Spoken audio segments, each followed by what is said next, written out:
శ్రమకు దొరికే ఫలితము.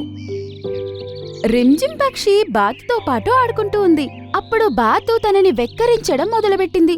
రిమ్జిమ్, నువ్వు ఆకాశంలో ఎగరగలవు, భూమి మీద నడవగలవు, కానీ నీటిలో ఈత కొట్టలేవు.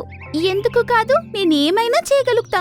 కష్టపడి నమ్మకంతో చేస్తే ఏమైనా చేయొచ్చు. అవునా, నీ కష్టం మీద నీకంత నమ్మకం ఉంటే పద, నీటిలో ఈత కొట్టి చూపి. నువ్వు చూస్తూ ఉండు, నేనేదో ఒక రోజు నీటిలో ఈత కొట్టి చూపిస్తా. రిమ్జిమ్ అక్కడి నుంచి వెళ్ళిపోతుంది. అది పాపం కష్టపడుతూ ఒక చెట్టు మీద కూర్చుని ఉంటుంది. అప్పుడు చున్మున్ అక్కడికొస్తుంది. రిమ్జిమ్, ఏమైంది నీకు? ఏం ఆలోచిస్తున్నావు? నేను ఏం ఆలోచిస్తున్నానంటే, అడవిలో కొన్ని పక్షులకు వాటి మీద వాటికే చాలా గర్వంగా ఉంది. అరే, నువ్వు దేని గురించి మాట్లాడుతున్నావు? నది ఒడ్డున కొన్ని బాతులున్నాయి. అందులో జిల్మిల్ అనే ఒక బాతు ఈరోజు నన్ను వెక్కిరిస్తూ ఇలా అనింది. ఏమనింది అలాగా? అది నువ్వు నీటిలో ఈత కొట్టలేవు అనింది.